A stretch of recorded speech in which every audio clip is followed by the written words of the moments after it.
আসসালামু আলাইকুম, আমি Rashidul Arifin Ifti, C211032, department of CSC, আইআইইসি।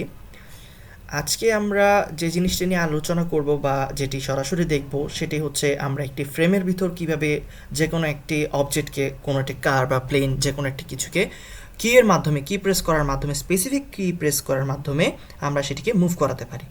আমরা আগের টিউটোরিয়ালে যতটুকু পর্যন্ত করেছি তার সাথে এই পর্যন্ত এইখানে ফান্ডামেন্টাল কিছু পার্থক্য রয়েছে।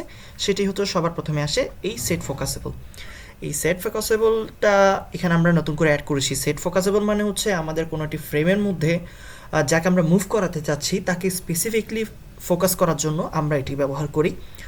পরবর্তীতে আমরা কির মাধ্যমে আমরা পরিচালনা করার জন্য অ্যাড কি লিসেনার দিয়ে নিউ কি এর আফটার অ্যাড করি এবং পরবর্তীতে নামে একটি কি ইভেন্টকে কল করি।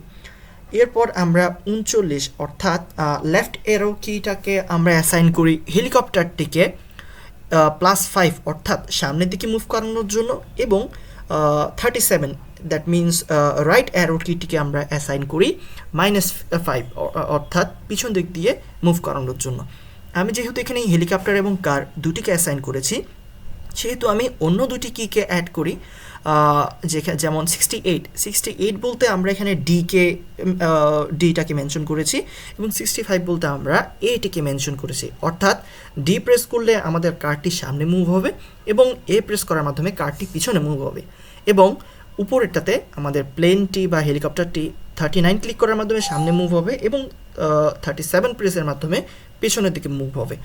এবং আমরা এর আগের করে এখানে রিপেন্ট জিনিসটা নতুন করে অ্যাড করা লেগেছে এবং ড্র ইমেজের মধ্যে আমাদের পূর্বের ভ্যালু যেটা ছিল সেটা আমরা এই কার এবং হেলিকপ্টার এখানের মধ্যে অ্যাসাইন করে দিয়ে জাস্ট সেটিকে কল করেছি। এবার আমরা আমাদের প্রোগ্রামটিকে রান করে দেখব। আমাদের প্রোগ্রামটি রান করছে। আমরা প্লেন এবং কার দুটিকেই এখানে মুভ করাতে পারি।